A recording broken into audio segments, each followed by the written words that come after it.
મિત્રો ફરીથી નવા બ્લોગમાં તમારું સ્વાગત છે। તો સુખનો સૂરજ ઉગી ગયો છે ચાંદનો અને આપણે આવી જઈએ શેકવેણા। તો જો હાલ તો આટલી શેકો વેણી હવે વધારની ત્રણ જ પાડ્યો, કાલનો 5 રહી ગયો હતો અને આજે 2 વેણે 3 બાકી। તો ફટાફટ વેણીના જ છે ને તમે બતાવીએ પછી જતા રહીએ ઘેર।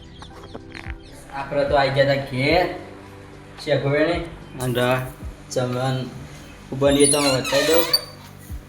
જો ગોળ તો પડેલો જ છે આપણે ગવાની શેકોનું શાક અને ગોળની રોટલી। તો ફટાફટ આપણે જમી લઈએ પછી બીજી વાત। ચા પીવાનો સમય થઈ ગયો તો આપણે પીએ છીએ ચા। આ ચા ને આપણે બિસ્કિટ, તો ચા બિસ્કિટ ખાઈ લે ફટાફટ। તો આજ તો આપણે ફરી હેડે અહીંયા મજૂરી પરાર જો દેખાય છે નહીં દેખાના આ દેખાણે જો અને આવી રહ્યો અમારો હાઈવે। આમ ફટાફટ પહોંચી જઈએ પરારના ઢગલા જોડે અને ફાઇનલી આવી જાય પરારવાળા ખેતર। જો પેલો ઢગલો પડ્યો અને આપણે જો ખાલી આમ ચા થઈ ગયા જો 1 નંબર લાગી અને આવી બધા પેલા જો વિપુલ રહ્યા